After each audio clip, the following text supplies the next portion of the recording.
de bonheur et de réussite dans l'accomplissement de votre noble fonction, je vous prie d'agréer Excellence, Madame la Présidente, l'assurance de ma très haute considération, signé Professeur Alpha Condé, Président de la République, chef de l'État.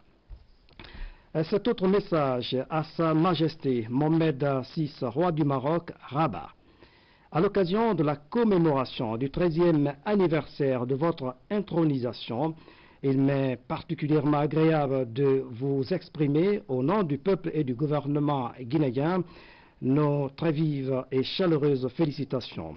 La célébration de cette grande journée est le témoignage éloquent de l'union sacrée qui existe entre le peuple marocain et le trône, traduisant ainsi fidèlement le profond respect et l'attachement du peuple à son souverain. Les différentes réformes que vous avez mises en œuvre témoignent de votre souci et de votre détermination de faire du Royaume du Maroc un pays émergent ancré dans le socle de la démocratie et de l'état de droit.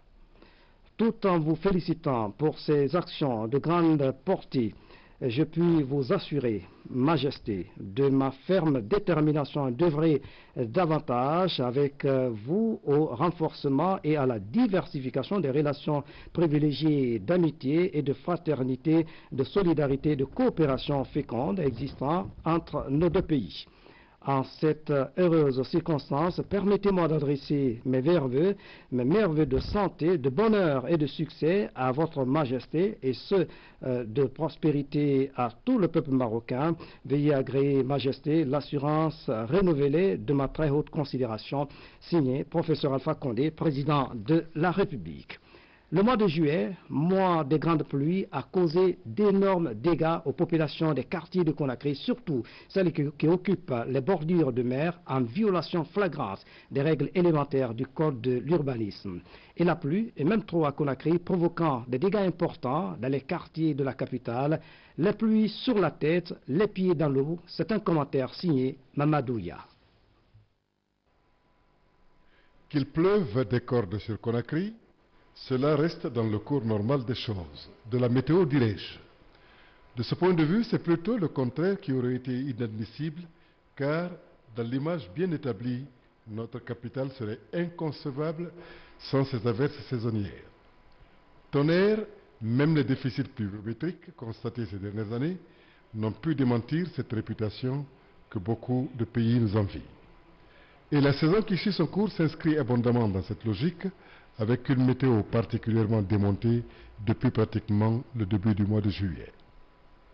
Mais, pendant qu'on y est, le plus surprenant, c'est alors de constater que Conakry donne plutôt l'image d'une ville sahélienne, pas du tout préparée à recueillir la plus petite averse.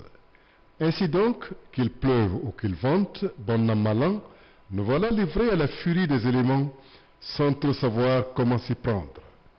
À la vérité, cette situation était pourtant prévisible avec l'urbanisation anarchique et le peu de soins mis dans l'entretien des voiries et des canalisations. Ces dernières étant littéralement bouchées par les ordures, les eaux de ruissellement se déversent sur les routes pour constituer ici et là des mares infranchissables. Dans ces conditions, le spectacle de concessions entièrement noyées ou de personnes emportées par les eaux ne sont plus une exception. Bien loin de nous, Conakry, la proprette qui avait tout pour accueillir sans peine, averse, orage et j'en passe. Par le temps qui court, tout se passe comme si la ville a rompu le pacte environnemental qui garantissait sa bien belle cohabitation avec la saison hivernale.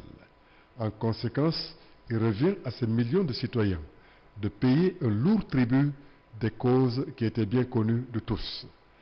Du manque de lotissement ou d'ouvrages de canalisation, en passant par les constructions anarchiques, l'occupation de domaines réservés à d'autres usages, l'usurpation des lieux publics comme les corniches